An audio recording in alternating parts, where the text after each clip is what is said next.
ikamala koyo uveli pange ikamala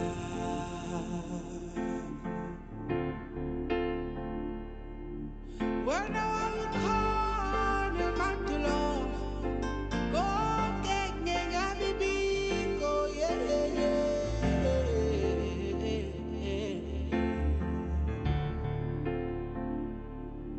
Watalago, Gengesilako, Gakogo, Genga, Cotamela,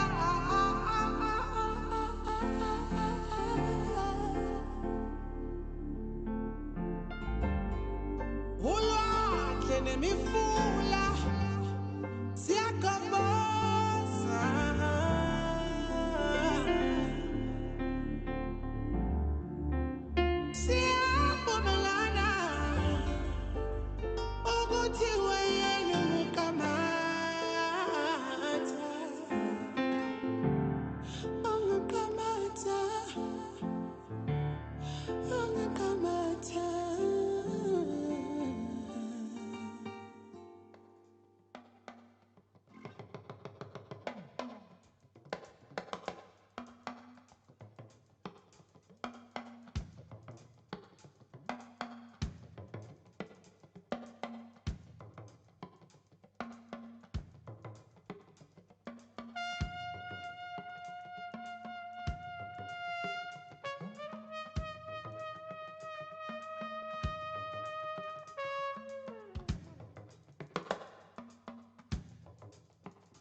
Good evening. Hello. How is it, Cape Town?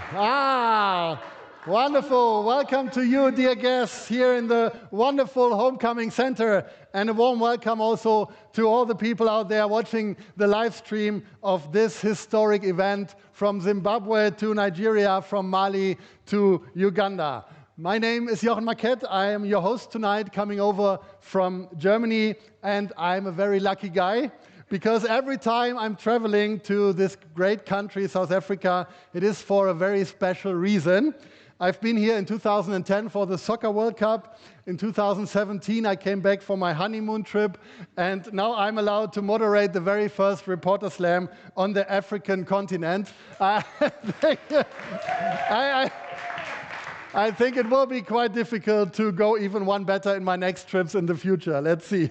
I'm very thankful to all the people who made this show possible. First and foremost, it's the team of the media program Sub-Sahara Africa of the Konrad Adenauer Stiftung, briefly KAS. The media program of this German political foundation is based in Johannesburg, but it's active in many countries all over the continent. And without the extraordinary work of this partner, there wouldn't be any show tonight. So please give a warm applause to all these amazing colleagues.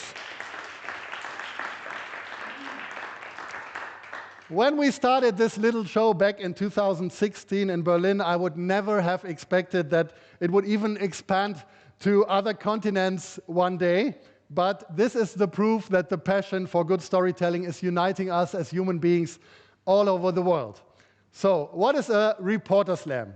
The general idea behind it is quite simple. We bring journalists on stage to talk about their work in an interesting and also entertaining way.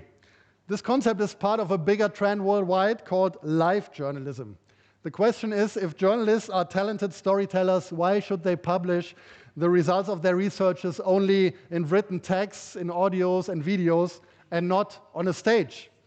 That's the question that many media houses, from the United States to Finland, everywhere, they have asked this question themselves. So nowadays, you find these kind of shows in Toronto as well as in Paris. But we, as the Germans, we are a bit exotic in the international scene, because we are the only ones who organize live journalism as a competition. Obviously, our country is quite competitive, which used to bring us some success in soccer for a while, not recently, but some time before. And we have the reputation, I know that we love rules. So accordingly, we have found some rules for this show as well. Tonight, you will see 6 reporters from 6 different countries. I will tell you later who and from where they are. And each of the contestants gets 10 minutes on stage to talk about an own research. So the most important rule is we have a time limit. After 9 minutes, the slammers will hear a horn for the very first time. Maybe you can hear it now. Yeah, they will hear this horn. After 10 minutes, they hear it twice, signalizing that they should come to their final punchline quite soon. My colleague O'Neill, thank you for honking the horn. In contrast to a poetry slam that many of you probably know, our slammers are allowed to use a presentation with multimedia elements like photos, videos, GIFs, whatever they like. But the core element typical for any good kind of journalism is the story. I'm sure every performer will inspire you in his or her own personal way. But in our competition, in the end, we can only have one winner, our slampion, as we say. And at the end of the show, you as the audience will play an important role. You, the people here in the auditorium, as well as our spectators watching the live stream at home, you will all elect the winner with an online voting. Therefore, you will also need these QR codes that you found on your seats. I will explain that later. The Slampion will win a beautiful trophy, which I will show you later. And no worries, all the other reporters won't leave the venue with empty hands. They will all get the most wanted consolation prize in the German media business, which you will also see later. But before we start with the competition, we are happy to present you some inspiring music, because the combination of storytelling and art is the key recipe for good live journalism. Our musician tonight fits very well to this show because he has a passion for storytelling in songs. He has been inspired, for example, by Paul Simon, Leonard Cohen, and Joseph Shabalala. He grew up in the province KwaZulu-Natal, and after high school, he moved to Cape Town. and began to explore folk music, for example. His voice carries a depth of emotion matched by his poignant lyrics. Please welcome Jabulile Majola.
Jabulile Majola, playing more songs later during this show. But now we start with our Reporter Slam competition. Get ready, dear jury.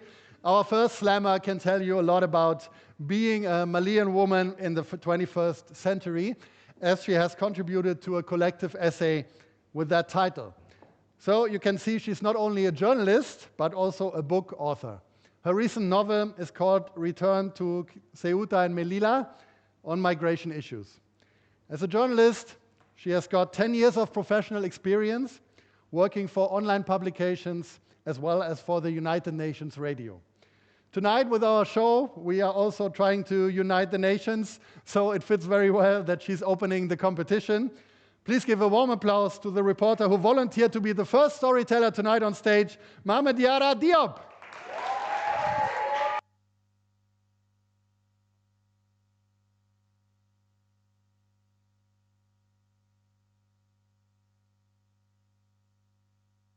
Okay.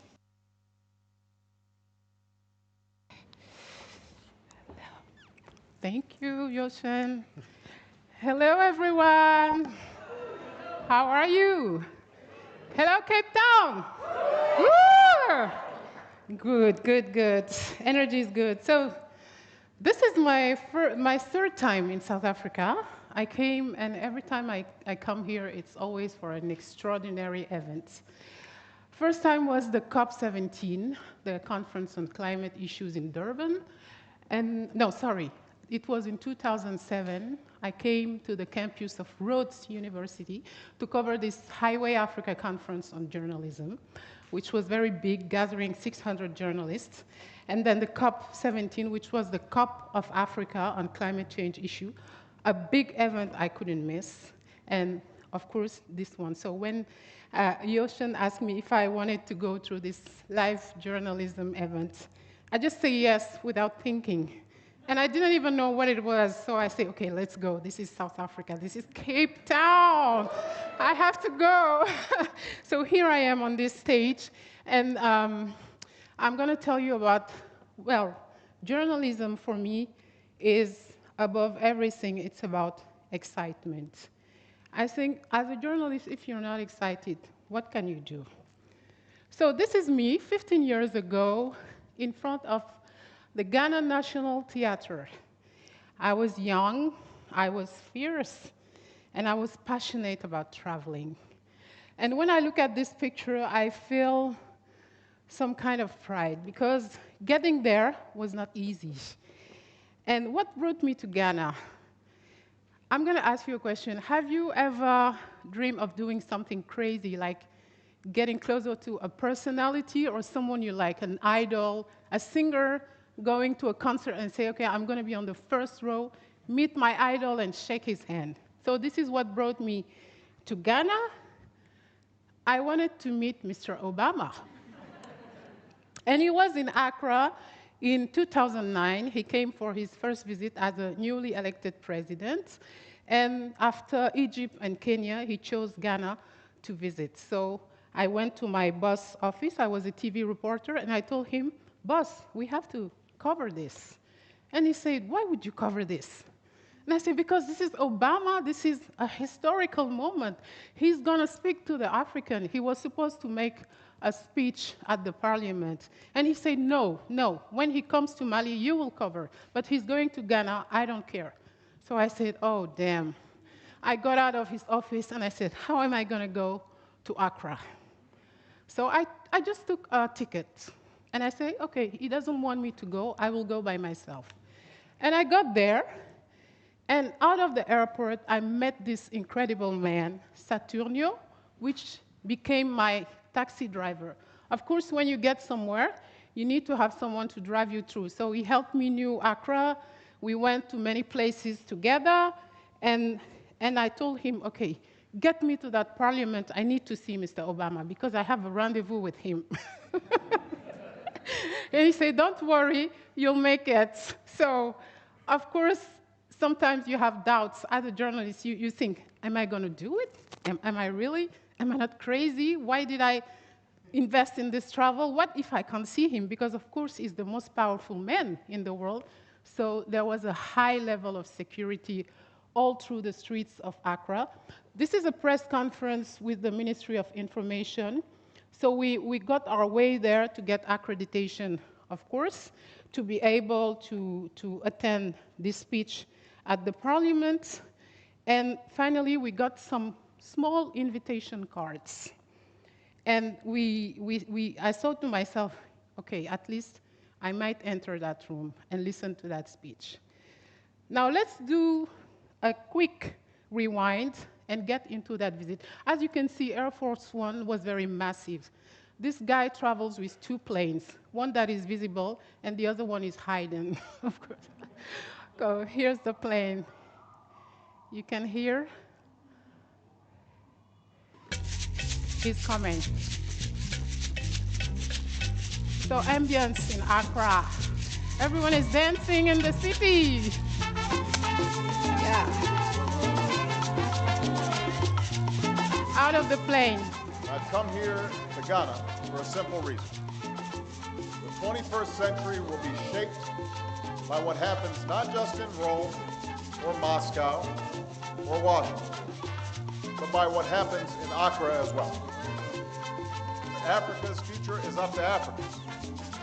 The people of Africa are ready to claim that future. And So here is what I you have must my know. T-shirts, right? The world I have these T-shirts that had the picture of Obama and the Ghanaian president at that time.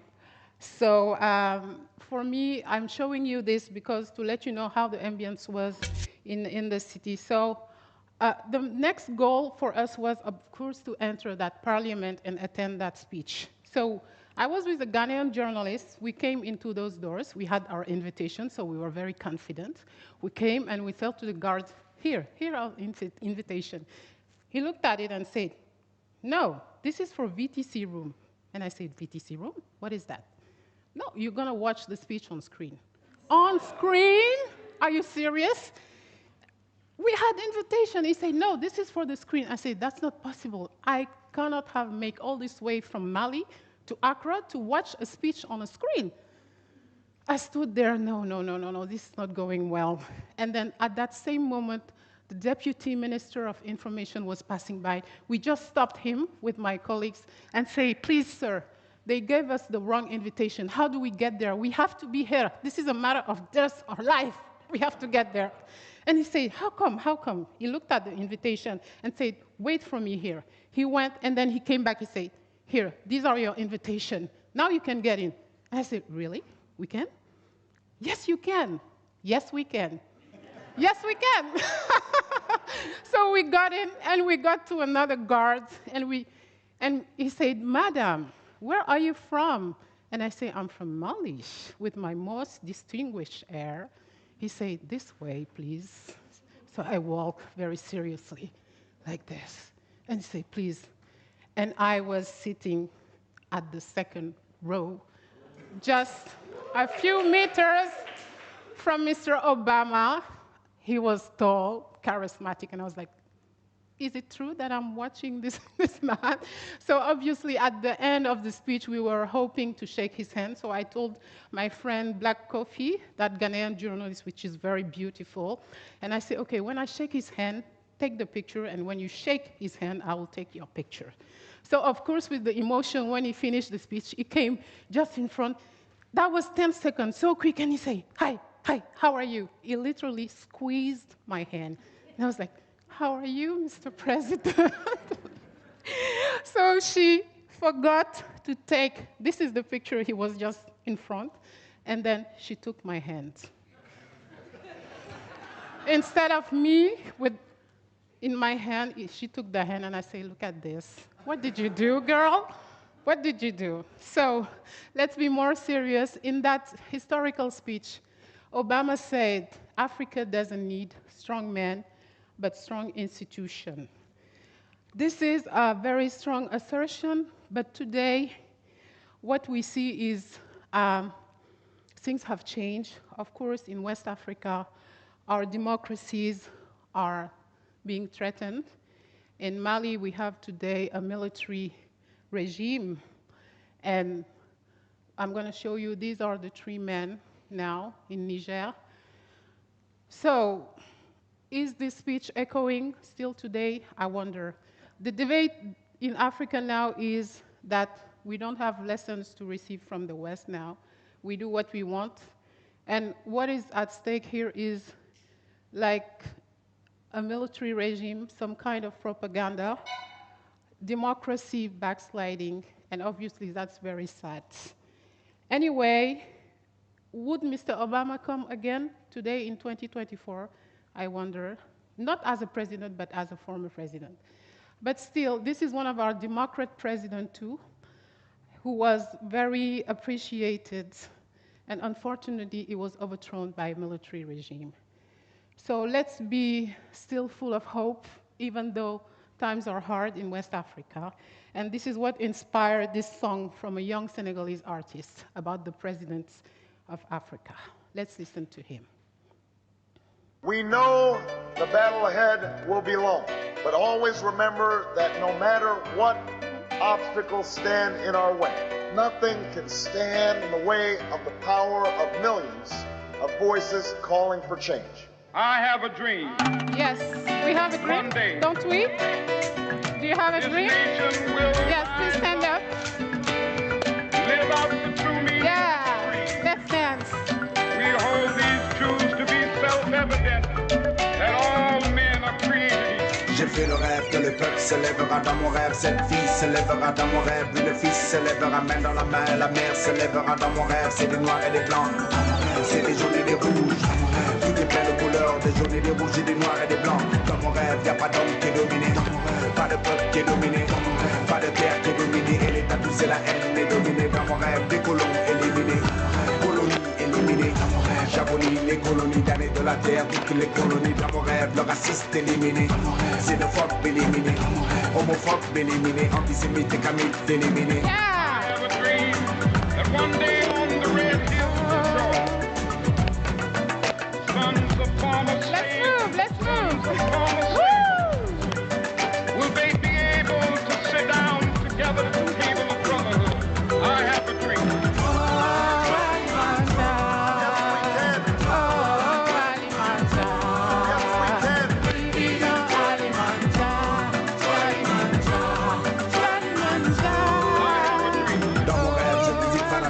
Depuis le Caire, le Cap, le Massina. Dans mon rêve, moi j'écoute de Yeah, we can Dakar. stop. Bamako, Yeah. Yamenada, les Thank Antilles. you, Dans mon rêve, thank on you annule so les visas. much. Tous les pays de l'Afrique sont... I hope you like this. Thank The presenter? Yeah. Mamadiarra Diop. I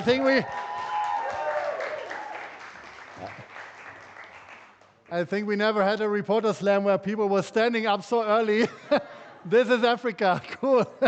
And in the end, we didn't care about the time limit anymore because we didn't want to interrupt that great dancing. Thank you for supporting this. So our next slammer has been awarded the best TV journalist in the Ivory Coast last year by Journalists Association. So in his community, he's a famous man already. So let's see if he can also become famous today in South Africa. He generally works independently, not only as a journalist, but also as a media consultant and as a trainer. He's often reporting about development issues just as environment, education, and health. Usually he's publishing in French, but tonight he accepted the challenge to perform in English. So please welcome François Mbra II.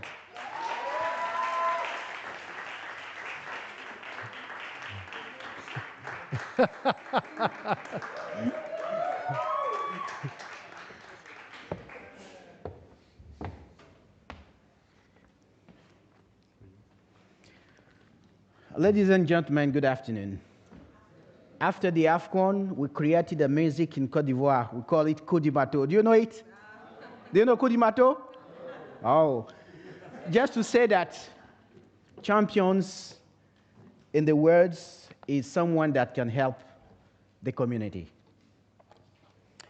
I'm from Côte d'Ivoire, and I work on development, local development issue, and I noticed that the problem of illness, the problem of mental illness is a very, very serious issue in my country. Côte d'Ivoire faced a crisis, and just after the crisis, we noticed that the number of people that got mental illness is growing and growing in the area. But our local authorities didn't care about. And as a journalist, one day I wake up and I say, there is something that seems to be mysterious. I have to go through different camps. In Africa, most of the time when there is a question of illness, mental illness, they get to the prayer camp. For them, it's always spiritual. And they take people to get in the prayer camp, and they are chained. They have no rights. They are under the sun. They are under the rain. Now, I went to the different places in the area of Beke, it's the center part of our country. And I saw a lady, a very nice one. I was going. For me, I'm sheltered. I was going like this and go to see what is done behind. And she go, hey, I stay in trouble. Say, you, I know you. You make like you don't know me, but if I was in the big town, like a nice girl going like this, you will call me.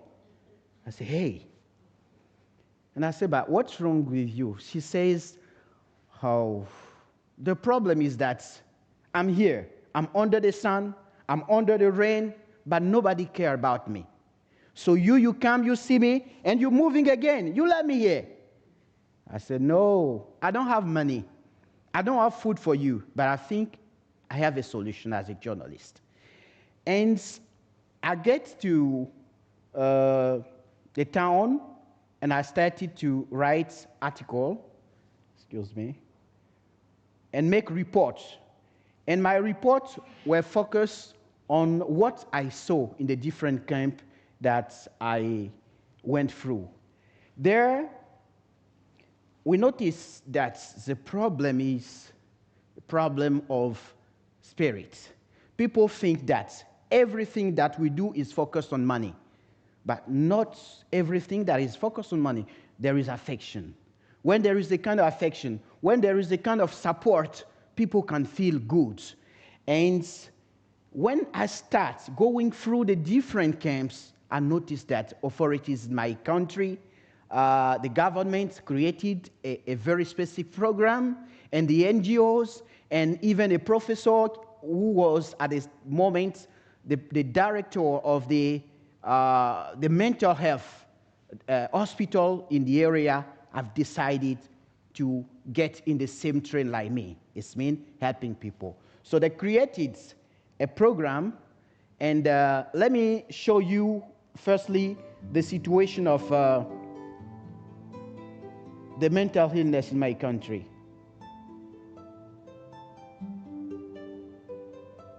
This is the prayer camp. This is the lady that called me. And just after that, I showed them the picture, and they say, yes. I asked the professor, do you know that you are walking sick persons? The professor, what? Am I sick? I say, yes, professor, you sick. You walk, but you sick. Because one day, if you have only one leg, it will be difficult for you to walk. Meaning that if you're sick and you disable, you don't have any energy to walk, we all sick person, but we walking every day. And after that, my cry hurts, my cry reached the hearts of the governments and all the other authorities of the area. And they have now started and decided to help the community. We were in the center part of the country, and after we went in the south, west of the country. And what I remember is that the lady, the one that we thought she was crazy, has a very, very interesting song that she started to sing.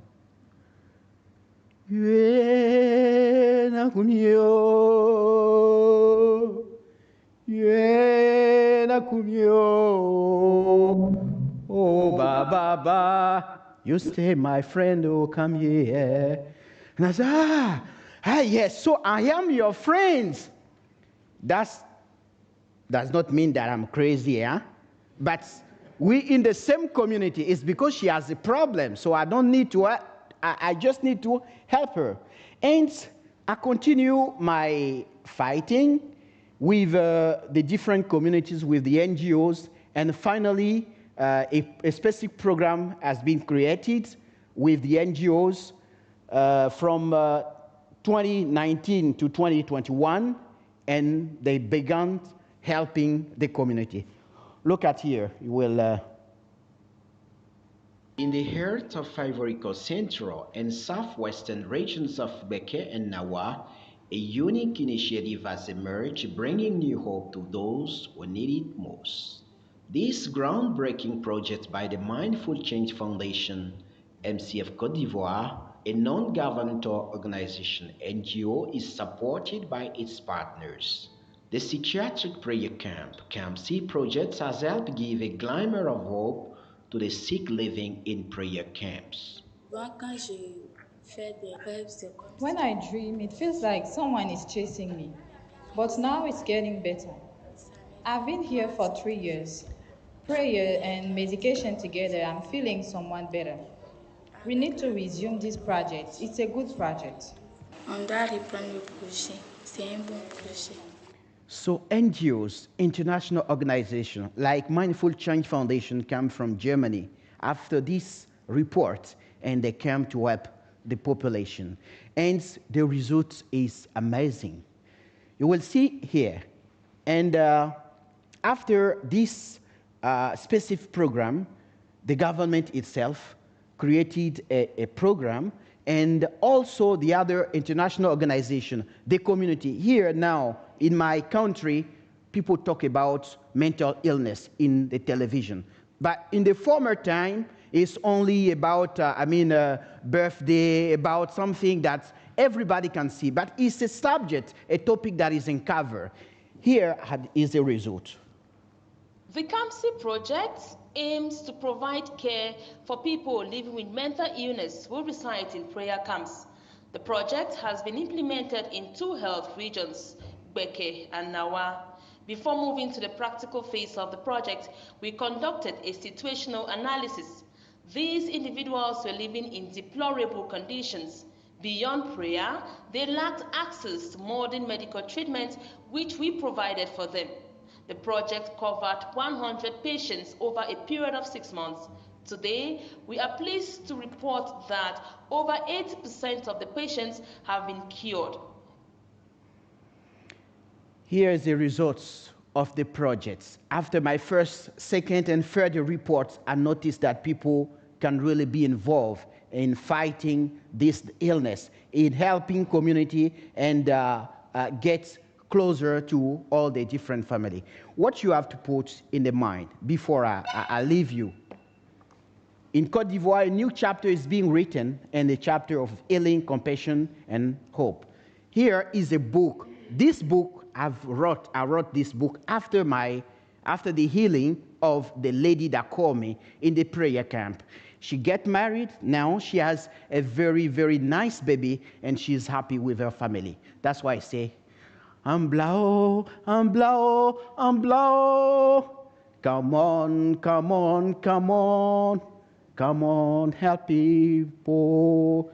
We walking, sick people. Don't forget, let's help the community for its development. Thank you very much.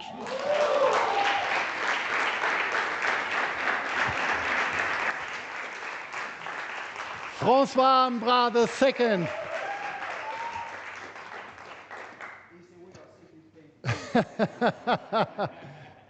So much music in this show, I love it. So our last slammer before our break has a home game because she's from South Africa.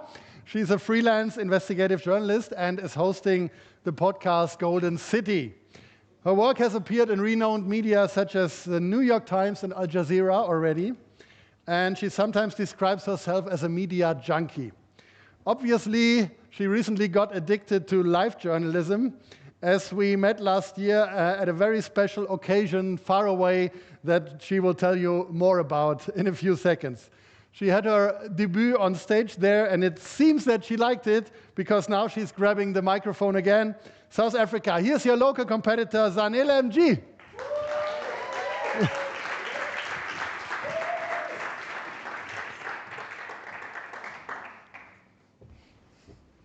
Thank you. Guys, you're my home crowd. I need you to represent louder for me. Let's go. let's go. I should have asked you guys to bring like vuvuzelas or something. But next time. Hi, everyone. Hello, hello, hello. It is such a pleasure to be back here again with this community. And by this community, I mean the live journalism community. Whether you are joining into something like this and experiencing a show like this for the first time, or whether it's something that you've already been involved in, we are a movement, we are a moment, and we are a community. I myself, like Jochen said, am rather new to live journalism. I got my introduction when I was invited to the Live Journalism Conference in Toronto in September last year. And honestly, to tell you guys the truth, I lied and scammed my way into that festival. Because not only did I enthusiastically accept the invitation, I signed up to speak on 3 panels and give a live journalism performance, all while not having any clue what live journalism is. I guess I pulled it off. I guess it went okay, because I'm back here again tonight to lie to you all. This time, I'm on the stage amongst esteemed journalists talking about journalism, and I am not a journalist myself. This is a pretty new state of affairs. I've worked as a journalist for about 10 years, and you know, even before that, I always dreamed of being the next Oprah, since I was this age. That head is not that big for no reason. That head is full of lots of questions. I was a precocious, inquisitive little girl. I loved to read and write stories. And before I learned to use my powers for good, they did get me in trouble, especially at school. So one incident comes to mind.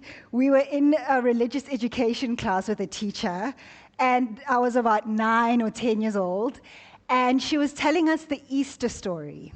And she was talking about how God loved the world so much that he gave up his only son and sent him down from heaven to be with us on earth. And as she kept talking about the resurrection and the whole story, I was taking all that information in and processing and processing. And then I raised my hand and I asked the question, but he's God, so he knew he was going to take him back to heaven soon. That question got me in a lot of trouble, but it definitely shows that I have been saying the quiet part out loud and asking the tough questions for a long time.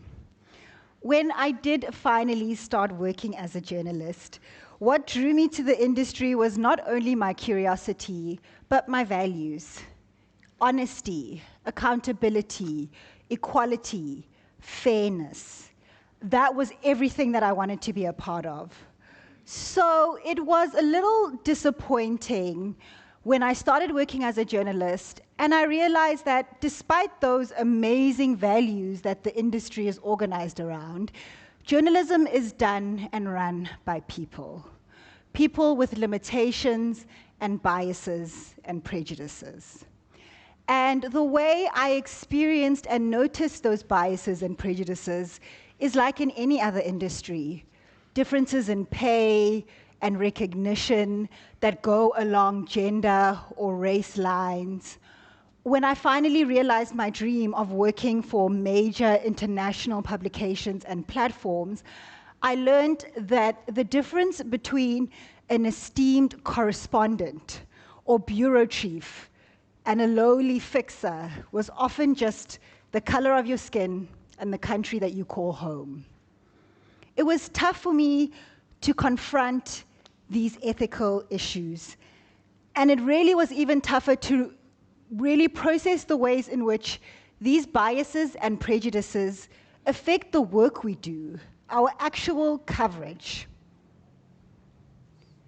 On social media, every day, thank goodness for social media, we get to see the realities of urgent situations in places like Yemen, northern Nigeria, Sudan, Haiti, Palestine, and Congo. Places that are barely even a blip in the coverage of the global mainstream media. Thinking about this has really, really made me question my commitment in this industry, made me question what I do this all for, and whose agenda I'm serving. This period of questioning did happen to coincide with my introduction to live journalism, and I am so glad I decided to take that chance and pull the scam that I did. I was introduced to new possibilities. These are pictures from our gathering in Toronto. I was introduced to the new possibilities. I discovered a way to tell stories that immediately felt more humane, more connected, and more egalitarian. A way to not only just tell the story and just be the writer or the storyteller, but to also write myself in, to grapple with my emotions and my motivations, and to share that with the people who read my work. Doing this feels like we're dreaming up something new, that something better is possible and on the horizon, because finally we can take the stories that matter to us and to our communities and literally give them center stage. Right now, I'm still not 100% sure of my future in journalism, but I do know that I am already looking forward to the next time that we can come together and just enjoy each other's stories like this. It's already been such an amazing evening, and I cannot wait to see you guys all again soon. Good night.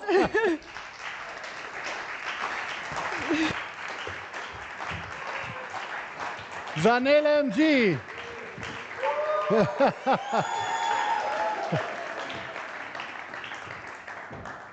So that was the first half. After 3 out of 6 slammers have performed, we will have a small recovery in 2 minutes. The break will last 20 minutes, so until 6:25. The people here at the Homecoming Center can have drinks and food at the bar downstairs, and at home you have to serve yourself, unfortunately. But people here, you can also text your friends. We have some seats left, and if they cannot make it in time to this wonderful venue, you can tell them to go on reporterslam.de. There they will find the link to our live stream, because in the second half, all of you will decide about the Slampion tonight. That will be exciting. So if you tell your friends, hey, there's something funny going on, just come here or go on the Reporter Slam website, then maybe they want to join our show later in the second half. Okay, but now, enjoy the halftime. We have our wonderful musician who will guide you with some background music now into the break. And in the second half, you will hear him again singing more songs. Now, please welcome back on stage Jabulile Majola, and he will guide you to the halftime break. Thank you. Enjoy your break. See you in 20 minutes.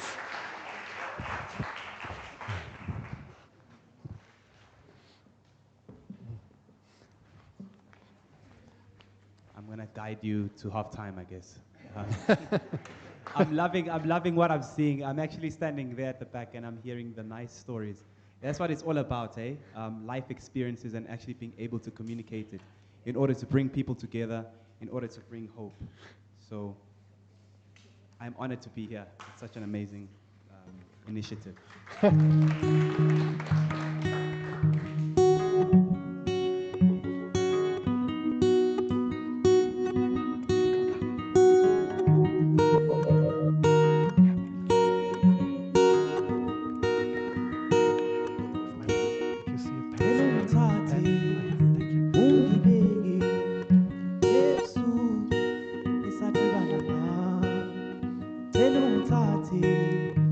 Ungibeke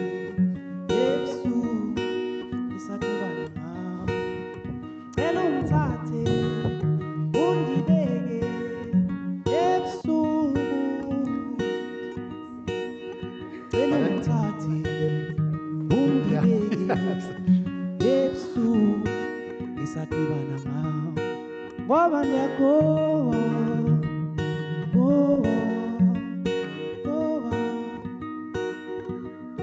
ngoba ndiyagowa gowa gowa ngoba ndiyagowa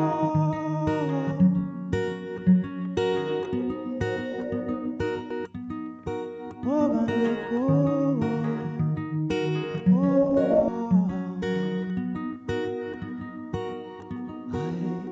Elumtati ungibeke Yesu isatibana ngao Elumtati ungibeke Yesu. You're supposed to treat it like background music, but you're really paying attention to it.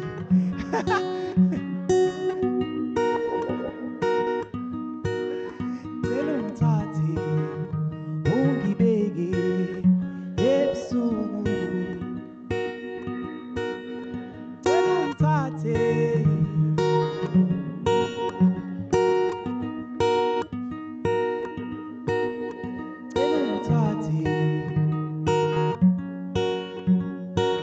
Let's pretend that this is background music and go downstairs. Can you please go downstairs? This is just background music at the reporter's lounge. Tati. Hey, hey, hey. Tati. Hey, hey, hey. Yeah.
Baby, I'm too young to be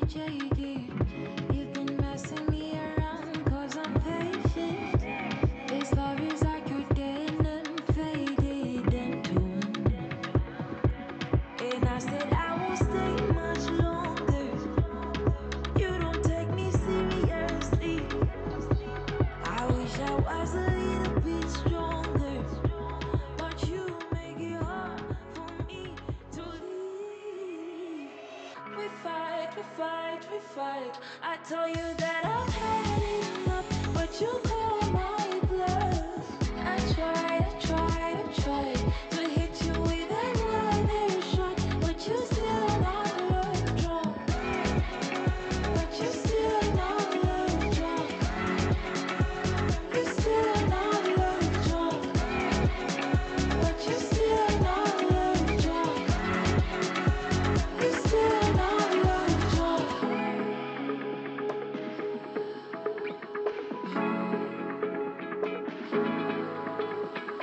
Send him keep how repeat it on the bonnet. Send him keep how repeat it on the bonnet. We fight. I tell you that I've had enough, but you call my bluff. I tried to hit you with another shot, but you still not love drunk. But you still not love drunk. You still not love drunk. But you still not love drunk. You still not love drunk.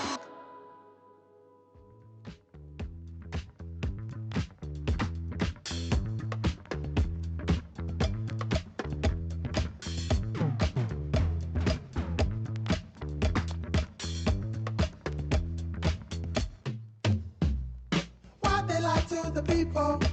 Why the world is so evil? Why can't you just cool? Just let me cool. Walking explosives, stressing all of the time. Why can't you just cool? Just let me cool. Plus soccer, don't take me for no soccer. I just want to cool. Just let me cool. Plus soccer, you're such a motherfucker. Just let me cool. I just want to cool.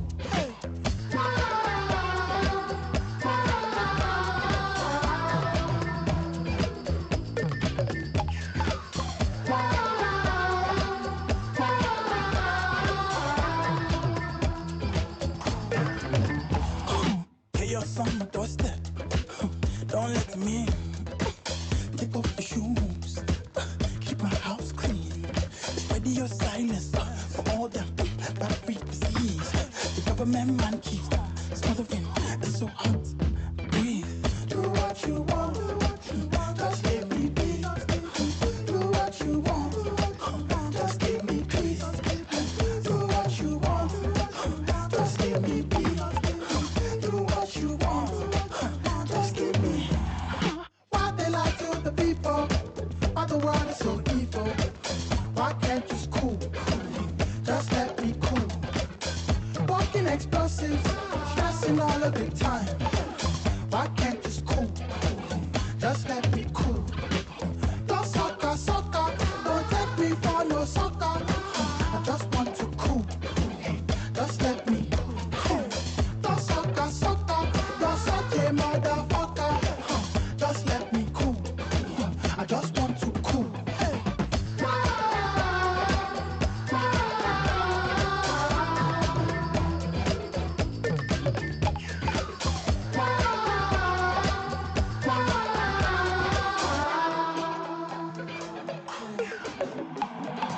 Hyperbolic, catastrophic, scatterbrain. This is one of diabolic, catatonic, ship parade.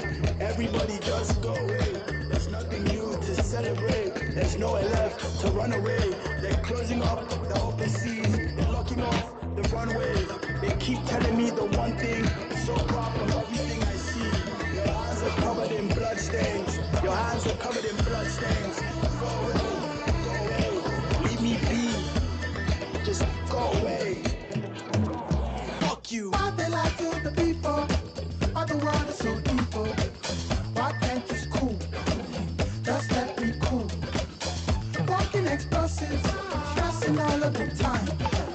Why can't you just cool? Just let me cool. Plus soccer, don't take me for no soccer. I just want to cool. Just let me cool. Plus soccer, you're such a motherfucker. Just let just want to cool. Johnny Jackson, iconic. If you live it for the moment, don't stop, celebrate the feeling. Grow up, if you live it for the moment, don't stop, celebrate the ceilings. Grow up, when paid for now, not tomorrow, paid for now. Look around, when paid for now, not tomorrow, paid for now. Look around, when paid for now.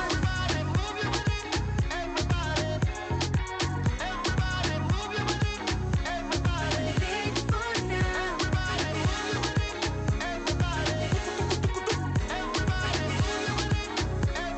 You live it for the moment. Don't stop, gotta celebrate the feeling. Go up, if you live it for the moment. Don't stop, gotta break those ceilings. Go up. Love is in the rhythm now. Dancing with the whole feeling. Love is on the way to feel you run. When paid for now, not tomorrow. Paid for now. Look around, when paid for now, not tomorrow, made for now. Look around, when paid for now.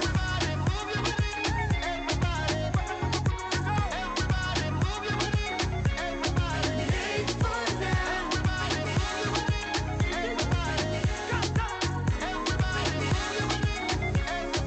Paid for now. Not tomorrow, paid for now. Look around, when paid for now.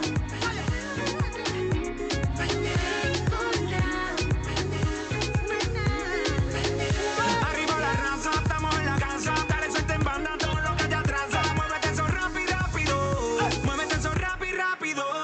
We don't stop, no te escapas. Yo soy volcán, pero tú eres lava. Seguimos liti, liti, prendidos. Vívelo y que mañana se acaba. Right now, not tomorrow, paid for now.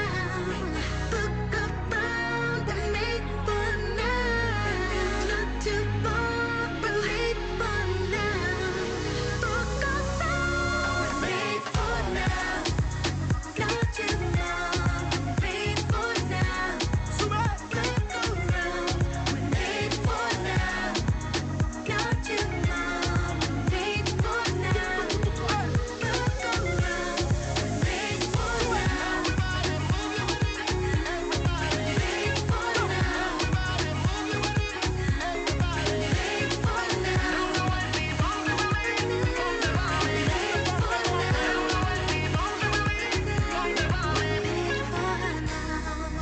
Not tomorrow, made for now. Johnny Jackson. Look around.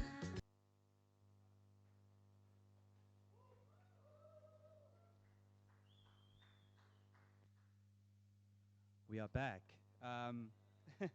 I thought in the spirit of storytelling, I would tell another story. So this story is about a man who is a son to his mother and a father to his son that disappeared up north in search for a better life for his family. And so this is a story of hope to the mother, to say that his son is going to come back, and to his son that his father is going to come back someday.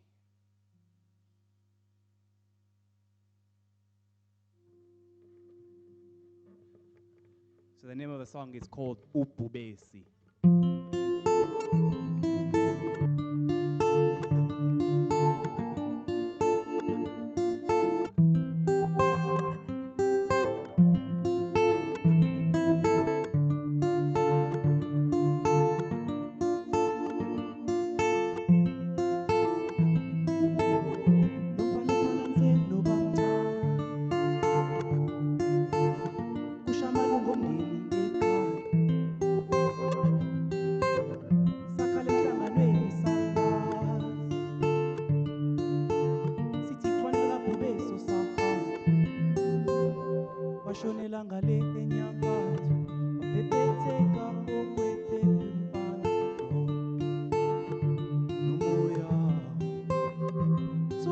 Tula salgas, isazodlulinganya, isazowela, gala.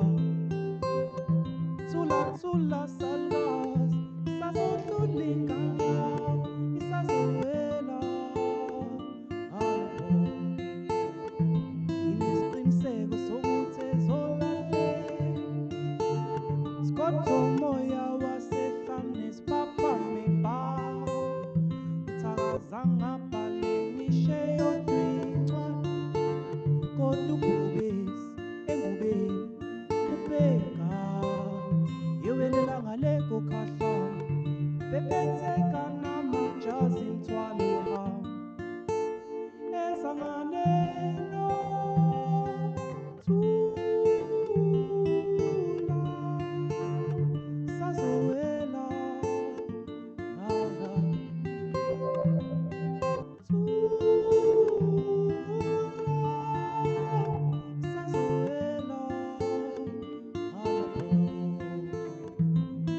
Tula salgas, isazodlulinganya, isazowela gala. Tula salgas, isazodlulinganya, isazowela gala. Mhlambe namhla uzobuya, namhla uzobuya lapho ephuma khona. Mhlambe namhla uzobuya, namhla uzobuya lapho ephuma khona. Lengane ifananise nobabwayo, ichwane labhubeso sahamba. Lengane ifananise nobabwayo, ichwane labhubeso sahamba. Now you're gonna help me. You're gonna sing. Tula sazowela gala. Now you're gonna go higher.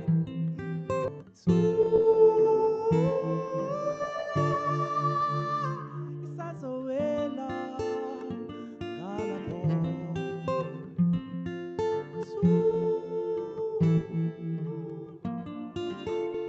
Isazowela gala.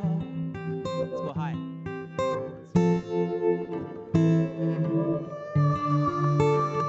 Isazowela gala po. Tula salgas, isazodlulinganya, isazowela gala. Tula salgas, isazodlulinganya, isazowela gala.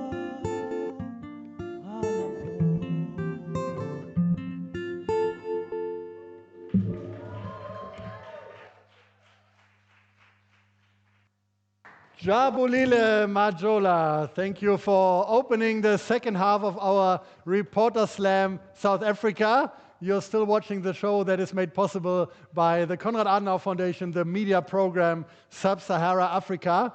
And I'm very glad that you have all come back after the break, because I know that we have tough competitors in the city tonight, especially for the German audience. The singer of our former international hit band Modern Talking is in town, Thomas Anders.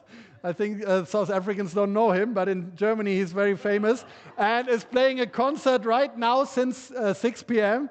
But you stayed with us. We really appreciate that, and I think you even got the better music from Jabulile Majola. Many thanks to him for kicking off the second half, and you will hear him twice more times tonight. But now we continue with our competition, and our slammer number 4 is a hard-working man. He's the boss of 3 businesses, a grocery shop, a bookshop, and an online publication for daily news in Zimbabwe that promotes progressive national dialogue. He founded 263chat.com 10 years ago. So with all these responsibilities, we are very glad that he could find the time to participate here. A good argument for us was that he loves traveling. as well as Open Dialogue, Wine, and Manchester United. So let's let's see which of these ingredients will become a part of his presentation. The stage is yours, Nigel Mugamu.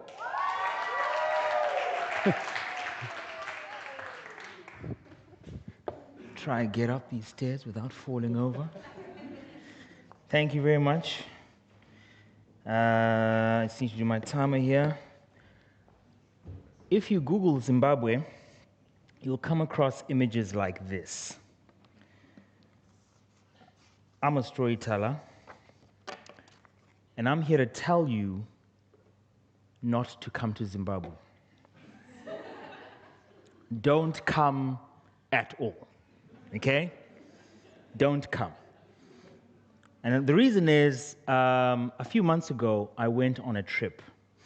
My short friend here asked me about Victoria Falls, and we had a bit of a chat, and I said to him, look, my favorite part of the country is actually Kariba. So I went to Kariba. And so that's what I'm trying to talk to you about today. So the destination, obviously Kariba. So it's March. I actually left on my mom's birthday on the 11th of March, and the plan was to come back on the 13th. So we took a bus, a long bus ride in the bus that's parked over there. And the pilots are seated right there. So it's a really, really big bus. And it took us, I think, an hour and a bit just to get there. And obviously, Kariba is very, very hot. And so, obviously, when you're hot, you consume a lot of beverages, as I'm sure you know. So on our arrival, the plan was spend a bit of night, spend 1 or 2 nights on land, 1 or 2 nights on the houseboat, and then, travel around. Don't come to Zimbabwe, okay? It's really not a good idea. We had a bride by the shore. A lot of international visitors came as well. I don't know why they came. I have no idea why they came. But they came nonetheless. We spent a couple of nights on the houseboat. This was my room, right? I had a nice little double bed, toilet, and everything. That photo right there. That's the view from the toilet. That's the view from the toilet. So you might be sitting on the toilet seat, doing what you're doing, and number 1, number 2, number 3 maybe, depending on your variation. And that's the view. I don't want you to come and see it at all. So that was the trip. That was the room. I met some friends. I'm very good at making friends. This guy is a lost brother, so we wear the same type of hat. Same mom, same dad. I need to have a word with my dad about that. I'm not too sure. He looks a little bit older than me, so I don't know what dad was doing before he met mom.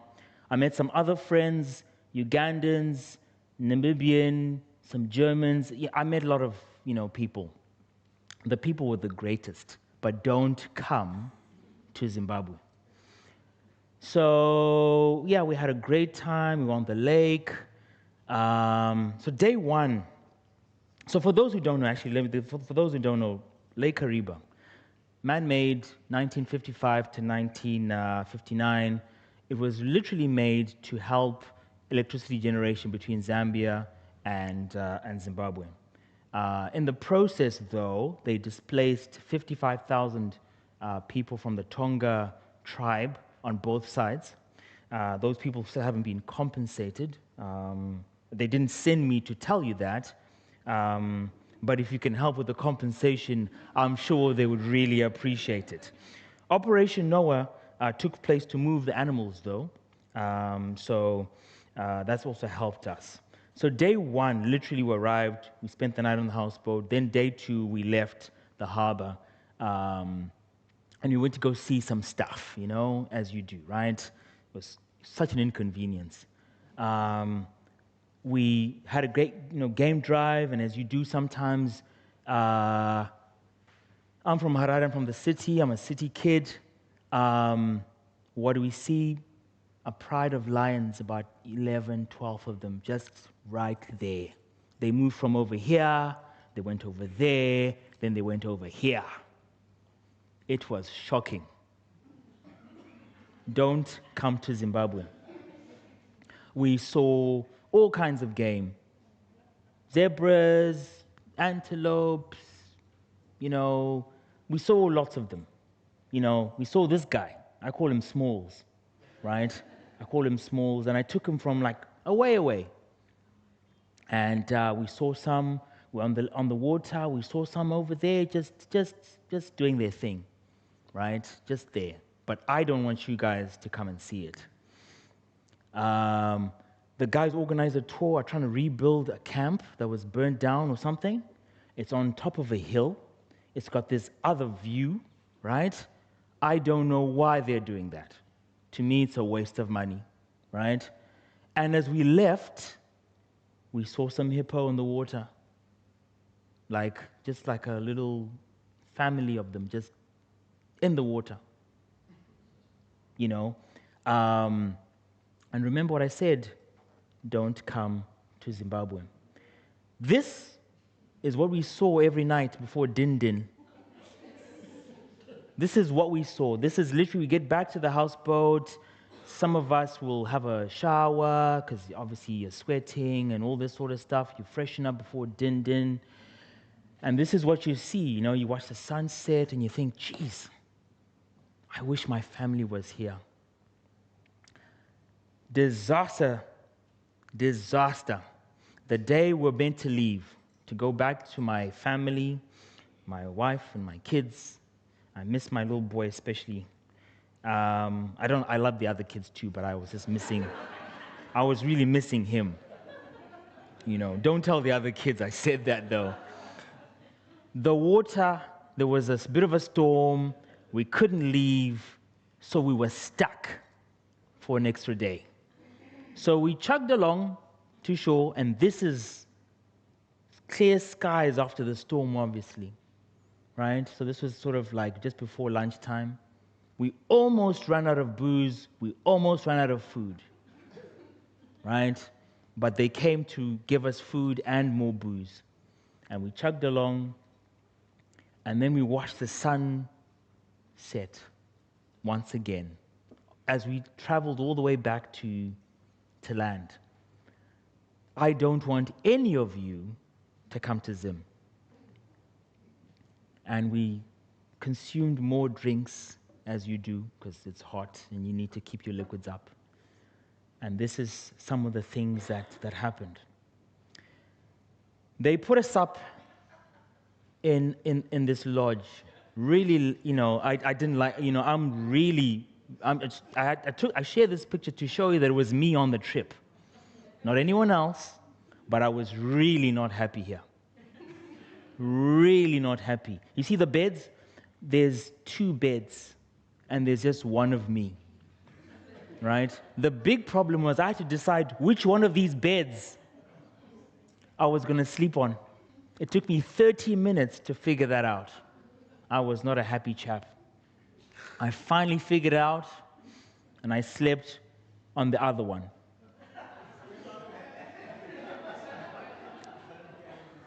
The next day, we had breakfast, we watched the sunrise, and we had to say goodbye.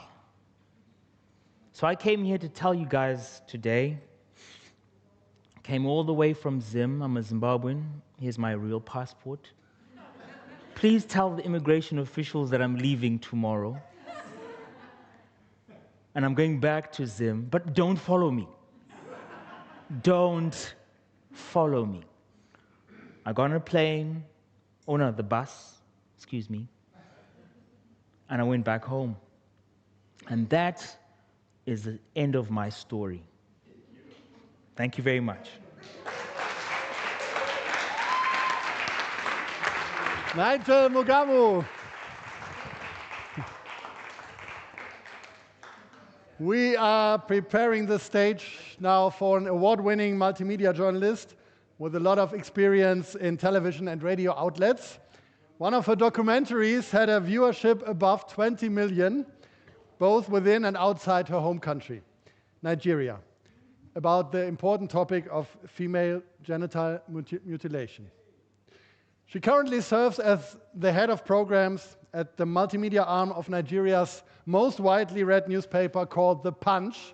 So we are looking forward to the punchlines now of Melony Ishola.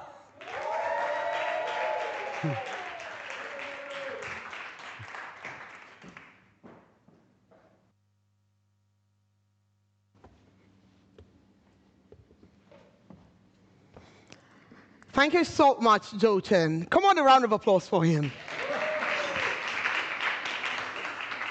Thank you. And there's something about this dress that I have to be very careful so I do not trip over. And I know a number of you love it already. And I bring warm greetings from Nigeria. Thank you. I possibly could share it when I'm done and about leaving. And we could tear it in pieces. Yes, it's taking it. Thank you. Thank you. Now, for some very weird, very, very weird reasons, I tell you, the stage looks familiar. The exact stage. And it is familiar not because of the fact that we were here earlier doing mic check, stage check, move check. In Nigeria, I would say everything, check, check. No, it wasn't. But it was because, as a journalist, you possibly are used to the idea of spaces like this and stages like this. On the 22nd of January 2022 was a big day in my life. It was big, not just for my life, but for my career. I thought the break that I had been looking for well over a decade was going to be delivered to me as I took on this challenge. And what was the challenge? Some 13 months to that date, Nigeria was going to host another election. And just as every other nation of Africa, we know what elections are. And I congratulate you, South Africa. You did that. Come on. That's absolutely correct. An election that didn't end in war. We all know what elections say in Africa. It's saying only power grows. And so we were going to hold power to account. On the 21st was a Friday, and here I was at this hall preparing for tomorrow, and everything was on point. We'd come check in, the media house that was collaborating with our own media house, and every other partner in that project. So we went home to the hotel. And literally, I remember that I was pumped up. I was revved. I was on top of the world because I was going to be the host of the first ever town hall meeting between the Nigerian lawmakers and their constituents. You mean I'm practically going to be able to create a sort of Sorosoke that we had during NSARS in 2020. And these guys could look literally into the faces of the lawmakers and ask them, bro, what happened to the project that you didn't complete in my local government area, in the federal constituency that you represent at the National Assembly? Except I was just too tired. I was too tired because 6 days into that day, I traveled to Nigeria, the northern part of Nigeria, on a documentary trip where I did 2 different story interviews, and I had a 5-month-old baby with me. However, as we got to the venue on Saturday, I looked back as to how I made sure everything was perfect. So perfect, I couldn't even sleep. I recall by 3 a.m., I reached out to a friend and I said, good morning today, Happy New Year to you. 22nd of January, I remembered him because I wanted to use him. And then I said, could you please check my script for me? I have some questions for these lawmakers. I don't know if it's going well. Well, he didn't reply me until the event was over, way over. However, back at the event hall, my executive producer did me a favor. She got me a makeup artist. And you know, there is almost always a problem with how we think. And if you've worked in a conglomerate media, you know that there is this sort of age-long beef between those on television, on radio, and whatnot. Now, the radio guys just think, what's up with these guys? They have empty heads. All they know is just do makeup. And then the guys on television look at the guys on radio and then they say they know nothing. Just look at them. They can literally wear pants and bra and come and present. Why are you so lazy? And so we started with the makeup, but I was equally reminded that I needed to not wear a weave, but wear a braid. So my executive producer didn't quite like me on weaves. I knew better than to ask because she paid my salaries. And so I called my friend. She was to be the nanny of my 5-month-old, along with my nanny that came with me from Lagos. And then I said, please, when you're coming, come with your wig. And she said, okay, oh, that's fine. And she did come. And here, you have me with the wig. I was happy. I got my package. She was happy. She got a package. And guess who else was happy? The little man there. And so goes the conversation. When the makeup was done, I put this here so you can see it's me. By the time I'm done, you probably figure out how this looks like this. But that was some 2 years ago, so pardon it. And then I got on stage like this to rehearse my scripts. The introduction was ready. This was going to be a 2-hour broadcast, and I was not going to have it teleprompted. I didn't know where that was done. But the plan was I was going to have a tablet that was going to have my scripts, and everything was going to work fine. So as soon as I got there, getting used to how my introduction was going to be, my executive producer again called. Melony, please come over. And I did. When I got there, as soon as she put her hands on my back, I figured, problems. Something told me, and I was right. And then she says, well, this clothes. You know, I just feel that maybe we should get you into something different. Would you wear this? And then she stripped herself, practically. And I got into her clothing, including her jewelries. And at this time, some sort of self-doubt was beginning to set in. Was I going to be fit enough? Was I going to be right for this presentation? You see, this was big before. When you hold this sort of conversation in our career, you get the big houses, media houses coming for you to say, oh, yo, you did such an amazing job. Now, when I went back on stage, I took the tablet to figure out how to get my script on there and to be sure everything was on check, check, check.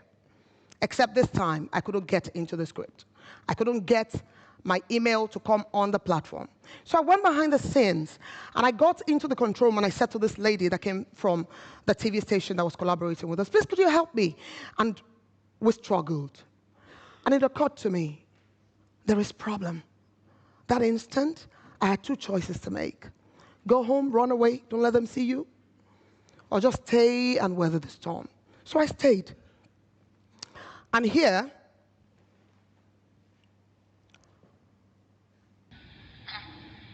the director said, oh, it's time. Everybody, it's time. Like all of a sudden, we discovered it was time. And then he says, get her on stage, get her on stage. That was the noise underneath. And this video was a behind-the-scene video, not the actual broadcast, guys. That's why there's a lot of background noise. And then I got on stage. My name is Melony Ishola, welcoming you to Open Square, coming to you live from the ancient city of Ibadan, the Oyo State capital in southwest Nigeria. I was the only one who knew there was trouble. Nobody else knew.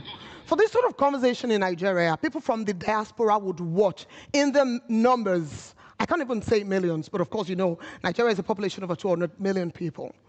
And so, when that was on, I figured, how was this going to be? Then they gave me a headset. And my executive producer said, Melony, I'm just going to tell you who you're talking to as soon as you have them on set. So they brought my lawmakers on set, and this was me here. I knew there was trouble. Nobody else knew. As well as supported. It wasn't adding up.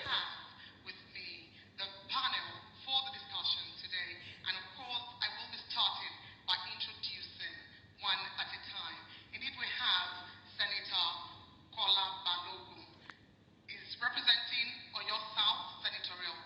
I said everything I heard in my head. You can tell. His name was Adetubi, not Ayodeji. I was wrong. Why the pause? They were uninterested in whatever I had to say. The name of a man is about the most important identity of a man.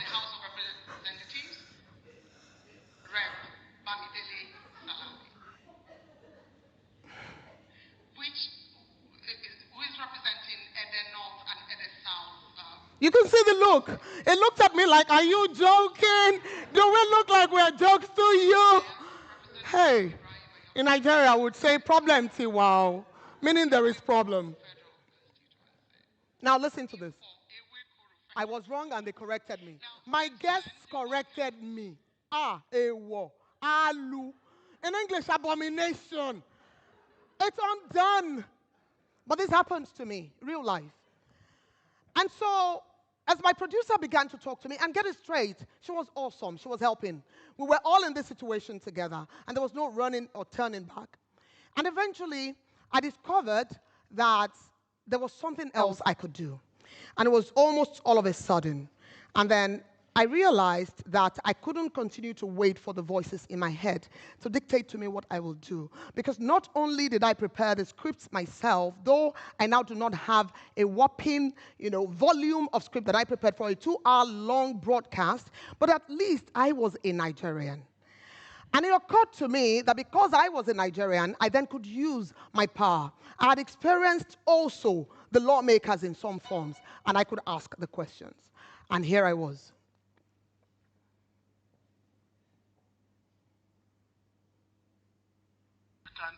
Prepare your own memorandum or memoranda. Send it to transmit it across. Yes. All right, thank you. But you still have not answered as to whether we have an appendix. Yes, should I assume that the question is being avoided?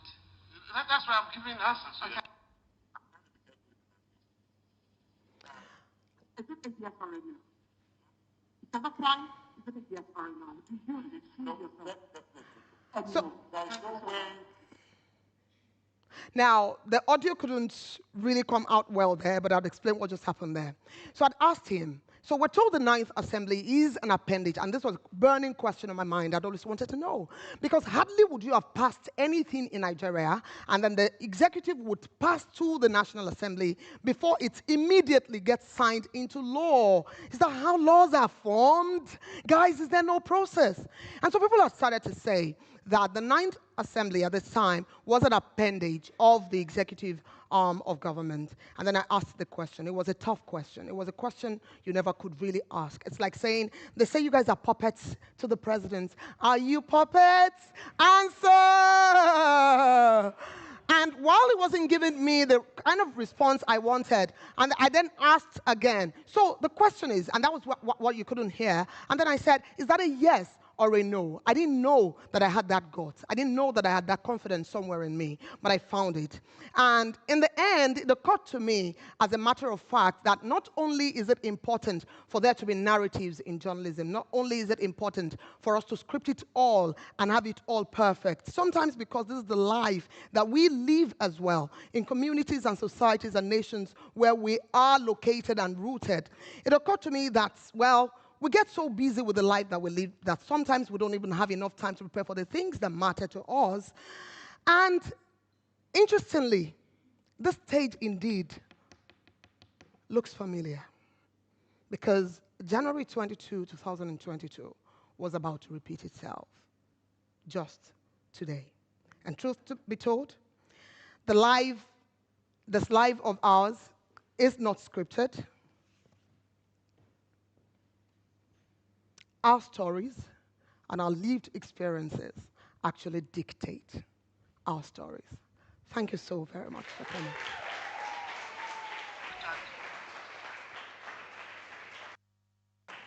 Melony, Ishola.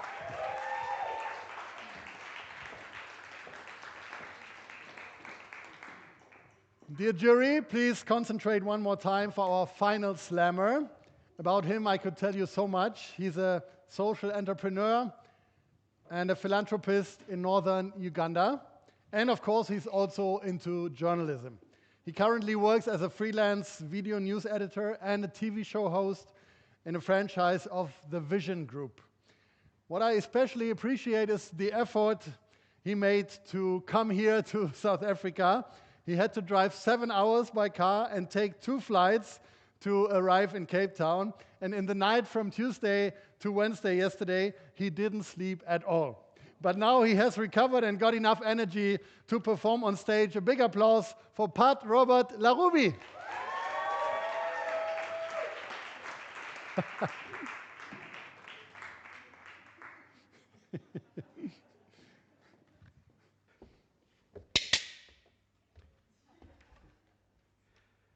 Hello, Cape Town. My name is Pat Robert Larubi. The Larubi is trouble.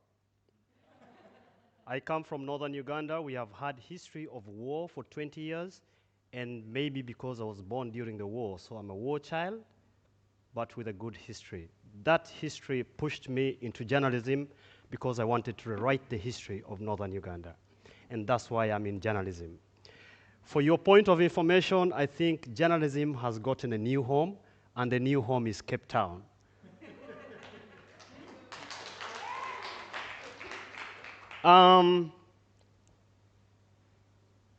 When I was coming, I was told, "Are you coming to Cape Town?" I said, "To do what?"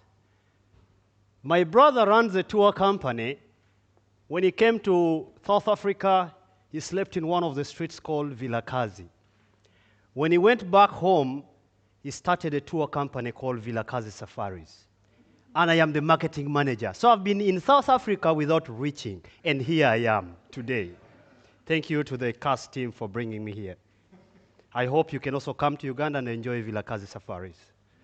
Now, my journalism story has been long. I've been a lifestyle photographer. I see so many clean people, smart people.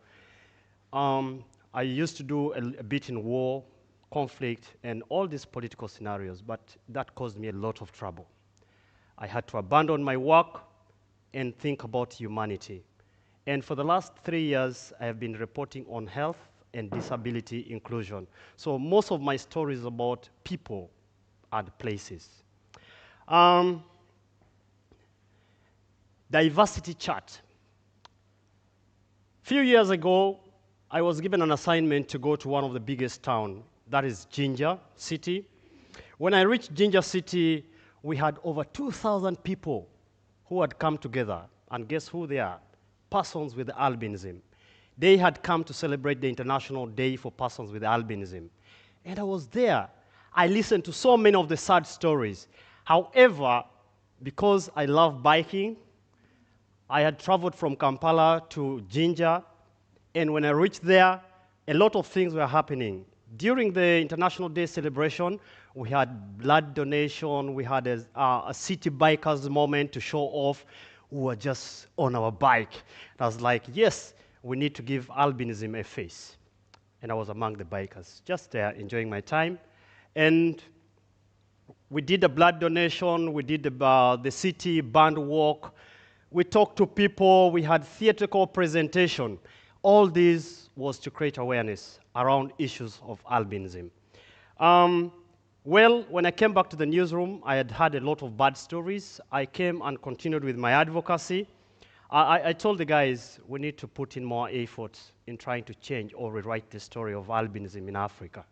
And a lot of things happened. I followed medical camps, I went in for eye clinics, I went for skin cancer clinic. That was now part of my advocacy because I had switched. And you would ask, why albinism of all the scenarios? Well, that is part of the skin clinic we had. We also thought there was a problem around issues of teacher-student relation. Many people didn't understand how to treat persons with albinism. So we had to do training for all the teachers on matters of inclusion, where we had teachers with albinism as well in a mixed school. That was very critical because many people were missing out on education. Personally, as I stand here, I know one-on-one over 5,000 persons with albinism based on the locations we have trapped them because of the situations they were going through. Now, you'd ask yourself, what is the situation? Maybe you take a look at this video to tell you why I was prompted to take on a lead in this struggle.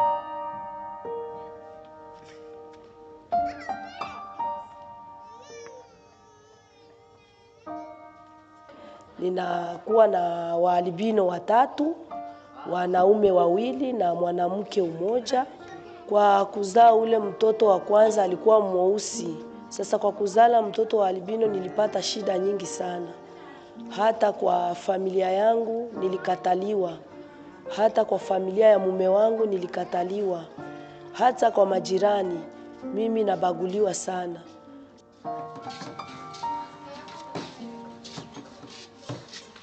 Kwanza wa albino wanakuwa na shida nyingi. Ukizaa albino kila mtu hata mchukulia kama ni mtoto mwenyeko kawaida. Anamchukulia kama ni pepo, watu wanamchukulia kama ni shetani. Unajikuta albino kuona yake ni shida. Ile dawa ya kusema isimamishe macho kusudi iwe naangalia mbali inaleta shida. Hata ona mbali, unajikuta albino anakosa raha na albino anahitajika sikose maji. Kia zaidi hapa kukambi tunahangaika sana. Tunateseka.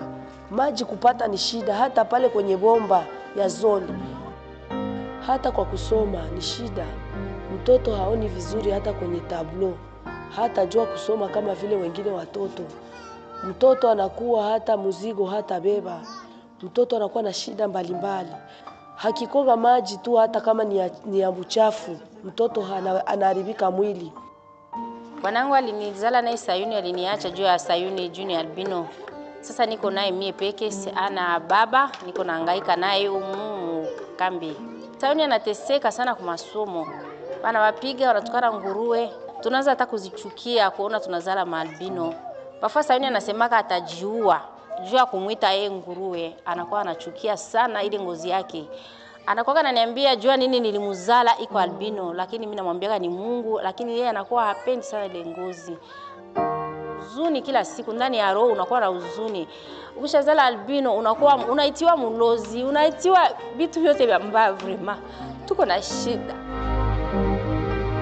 Ningependelea hata kuchuruza hata nyanya.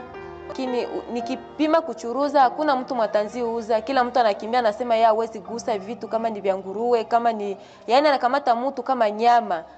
Albinos have different problems, they have different challenges according to life spheres, but so far according to their main problems they have the like vision, skin and water what they use when they are bathing. They can't see very far. Their skin can't resist on the strong sunshine.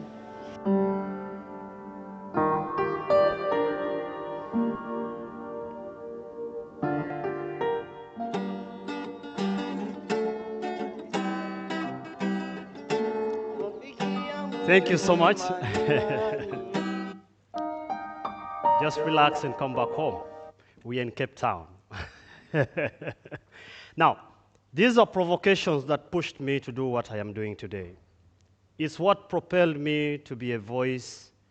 I was a journalist, I became an activist, and moved on to philanthropy because I needed to change the narrative. It's not about me, it's about me and you and all of us in this house. So that was very critical. Imagine you're seated next to someone and someone is thinking your ears can bring him money. That is the situation of person with albinism. Imagine you're seated next to someone and he's thinking he wants your tongue because your tongue can give him money. These are the superstitions I woke up to break, and I needed to break them. And I would not break them by speaking. I had to use media to change the narrative. It was hard. In my country, people think when you sleep with a woman with albinism, you get cured of HIV/AIDS, which was wrong. Sad story. However, all these are stories. Agatha here, she was raped. She has 6 kids for today. 3 of her children are fatherless. She doesn't know because people think, is she like any other woman? The problem is not albinism, but the mindset. The people need to change.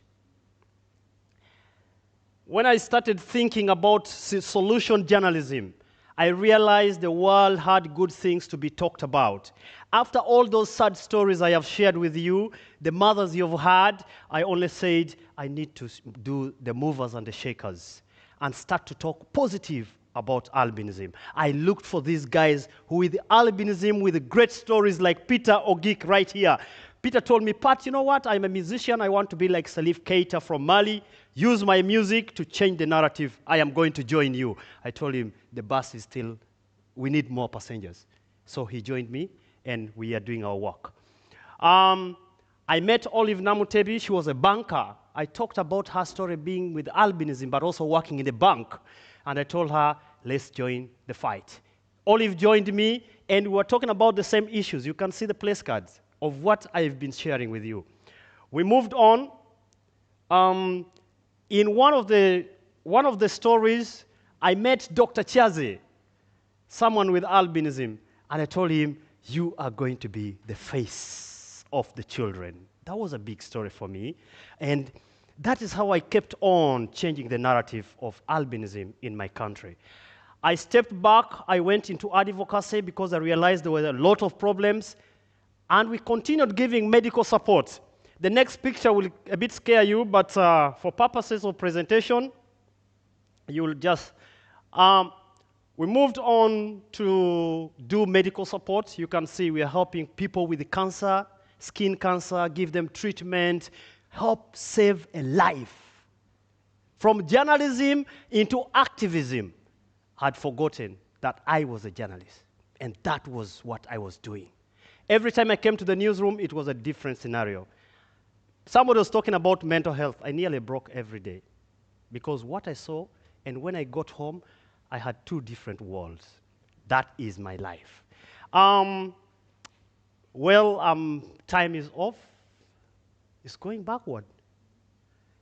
We continued with advocacy. I told the people we need to change the narrative. I went to schools. We had to do eye checkup for the guys. We had to give them sunglasses. We had to continue teaching more teachers on issues of inclusion. And while all that was going, this is a sad story. This mother gave birth to a daughter with albinism. They came to the husband and said, we want to buy your daughter. How much can we offer you? And the woman is like, it's not possible. And you know what happened? They looked for the husband where he goes to drink every night. They killed him. They say, since you can produce a kid with albinism, you have the blood and the gene. It's the first time someone with albinism, not with albinism, but because of the gene reflection, was killed in Uganda. Case under probe. To date, 5 years, no suspect. 5 years down the road, no suspect. And I am now thinking, should I be in the boat to go and make it happen? I am just a journalist. What can I do? I've written the story. It's a video, but you can't watch it to see some of the pictures there. But one thing that happened, while we were doing this, I thought of an idea. I was like, why don't I change the narrative? How will I change the narrative? I went to all these persons with albinism and told them, you know what? I want us to go for the Mr. and Miss Albinism. You need to show that beauty. You need to show that color. You need to show the glamour. You need to be like the Peters. I was like, is it possible? I was like, yes. So I organized the Mr. and Miss Albinism Uganda. Look at these girls. Someone wants to kill them. Someone wants to take their tongue, the hair. I was like, no. The problem was not albinism. The problem was the mindset of the people. And we needed to change that. You understand? Yeah. So here we are, and just like Peter and the others, we moved on. We moved on, and I told them, what is your story? One of the ladies told me, I want to be like the South African model, Thando Hopper, who first made it with albinism on Vogue magazine, the front page, I was like, well, your dreams are valid. You will be a model with that face. One of the guys here said, I want to be a lawyer so that when I become a lawyer, I'll represent persons with albinism. That dream is valid. One told me, people think we are weak. I'm going to be a boxer. I'll give them a freak every time they play with me. There he is. You understand? And then another one told me, you know what? I want to be in the plane and just attend to my guest. When I was in the plane, I was thinking, I was like, oh, Kash has given me a time. Let me enjoy, but I didn't see one. I am praying one will always be there. But that is what happened. Oh, what is happening? Can I? Okay, well, just to sum it up,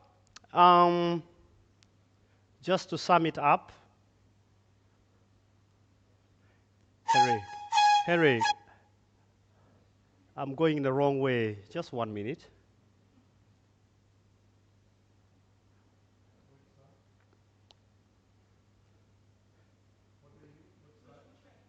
Okay, let me keep it there.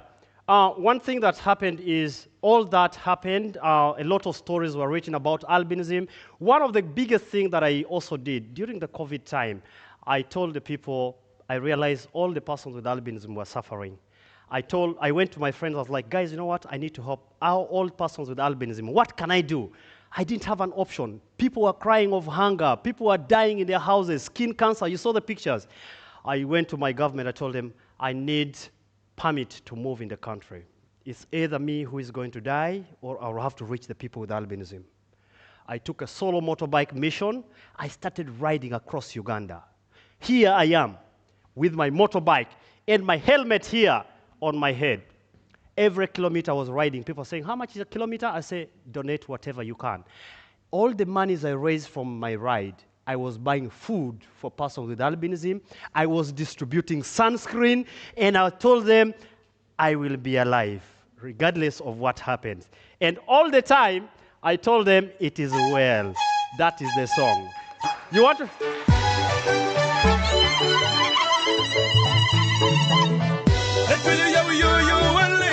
Are you ready with me? 1 minute, get up.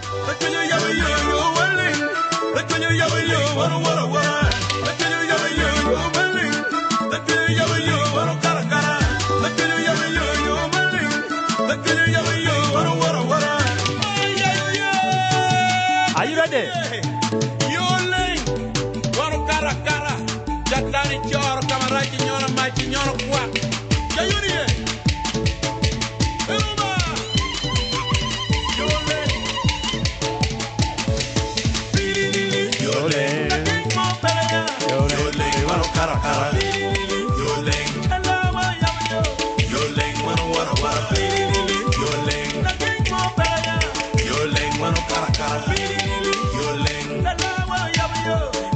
Thank you so much. Thank you, Cape Town. Again, thank you for your time. Pat, Robert, Larubi, thank you. So, those were our 6 slammers tonight, and now, ladies and gentlemen, it's your turn. Everyone here at the Homecoming Center in Cape Town and also in front of the screens, you are the jury, and together you're going to decide who will become our very first African reporter slampion. So this is a lot of responsibility, and I hope you can handle it. And to put even a bit more pressure on you, I remind you now of what the winner gets. He or she wins our precious trophy. Dear O'Neill, please just present it on stage, and because maybe you cannot see it from the back, you also see it here in the photo. This is our trophy tonight. It's a globe representing the area where our winner will become famous now. And I bought it in the best trophy shop in Berlin. They really do have all kinds of trophies, you won't believe. But to be honest, in the history of the Reporter Slams, there have sometimes happened some bizarre stories with the trophy. Once, only a few hours before the show, the trophy fell down from the table at my home and it broke, and I had to award the winner with the broken trophy. And this time also something happened, probably no one has noticed yet, but the trophy has the wrong date. It says it's a competition on June the 9th, but we are on June 6th. So it was too late to change it, but I have a creative suggestion. Our Slampion can simply put the trophy upside down in the shelf. Then the 9 will be a 6 and everything will be fine. What do you think? So, I kindly ask all the slammers to come back on stage, and meanwhile I will explain you the voting system. So maybe with the applause, bring back the 6 slammers to stage. All of them just come up. And meanwhile I explain the voting system. It's very simple. You vote online, and every spectator has 1 vote, and you decide online, and you have 2 options. Either you go on that first website, Slido, sli.do, or you just scan the QR code on your seats here in the venue, and then you will see this link tree from CAS Media Africa. And someone is standing in the light. Maybe it's maybe you come over here to me so that we can read the code. So no matter where you open the website, you will be asked for a code, which seems quite complicated, but no hurry, you will have some time. The code is 39848847. You enter the code, then you see the names of the performers in the order of their appearance. You click for your favorite, you send it, and then you have voted. So you will not see the results, but I will see them as an administrator, and I will have O'Neill as my independent jury as well. We will see the results, and after the next song, we will announce the winner. So, but you will get some time for reflecting while you hear music. But first of all, we quickly resume the lineup of the show, so you can get back in line, and all of you get an individual applause. So please build a line, and I will remind you of whom you have seen tonight. Number 1, the woman who gave Barack Obama the honor to shake her hands, Mamadiarra Diop from Mali.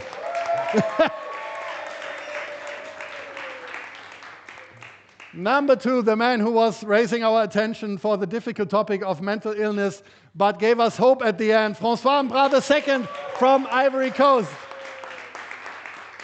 Number 3, the local who's getting back her passion for journalism, thanks to live performances and thanks to you as the live journalism crowd, Zanele from South Africa.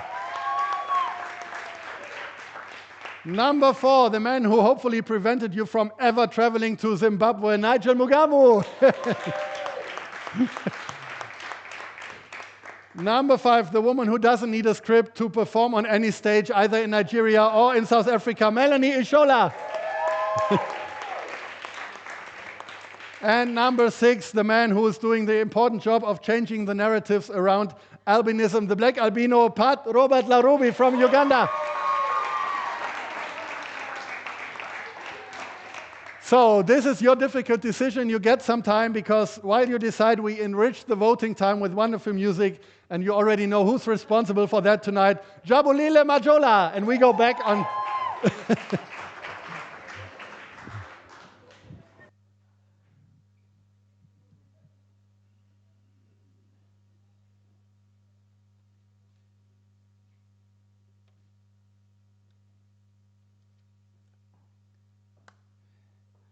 I'm here to build tension as the contestants are so under pressure. I can see their faces, but I'm about to make it worse.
I really hope that the contestants are anxious right now.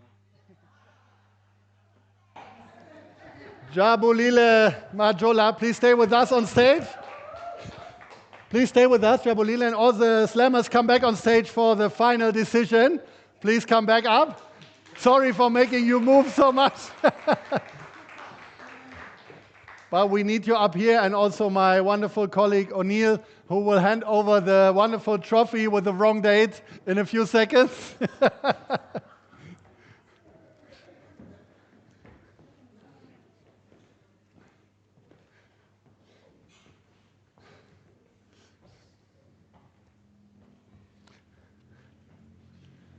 So, it's an exciting moment. Now we are almost complete. It's an exciting moment because we can announce the very first winner of the very first African Reporter Slam. Unfortunately, there can only be one because all of the 6 would deserve an award. I'm so happy about this show, and you can be really proud. So don't care too much about who's winning, but these are the rules that the Germans love so much.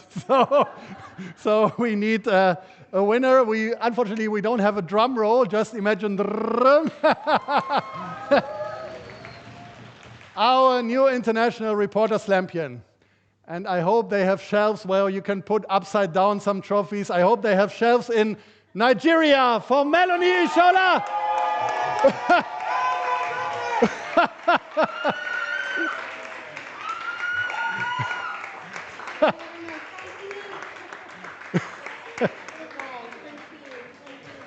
Congratulations, Melony. So much energy on stage. Melony, congrats. Oh, thank you. Congrats. And congratulations to all the other slammers. You get the most well-known consolation prize in the German media business. It's the Jute bag from the Reporter Slam.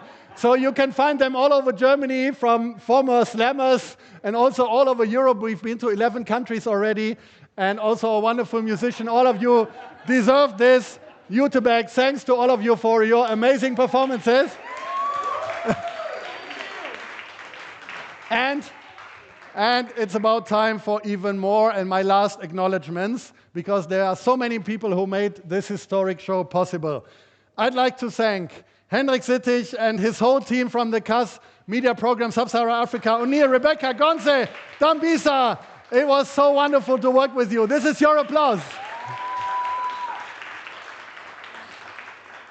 Thanks to Michael, Jamal, and the whole crew of the Homecoming Center. What a location. I love it. Thank you. Thanks to Mark Bernabe and his team for their great work enabling the live stream all over the continent. Thank you so much.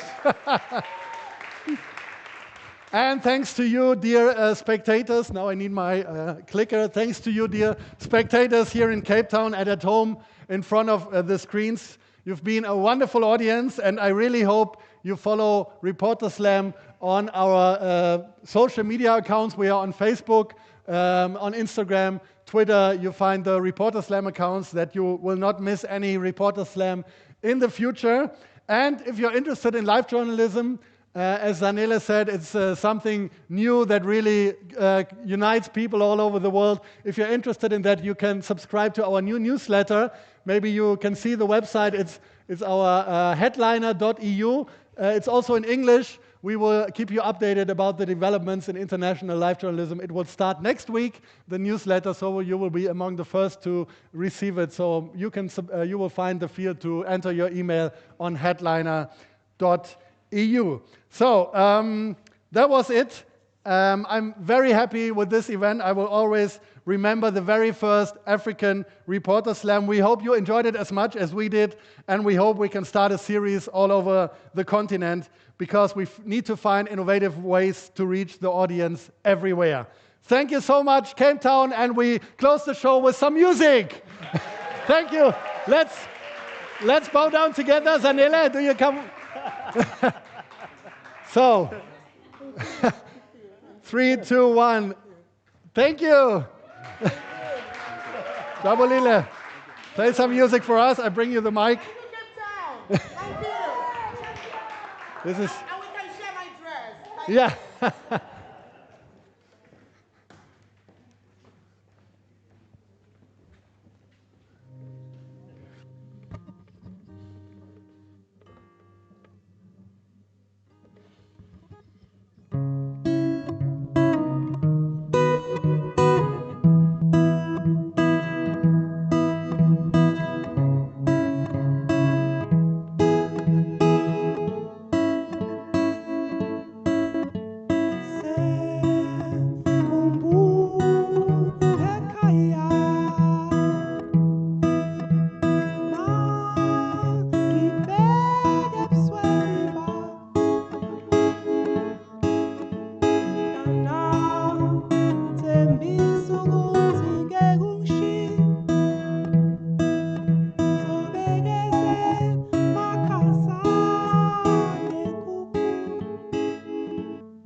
iunike thando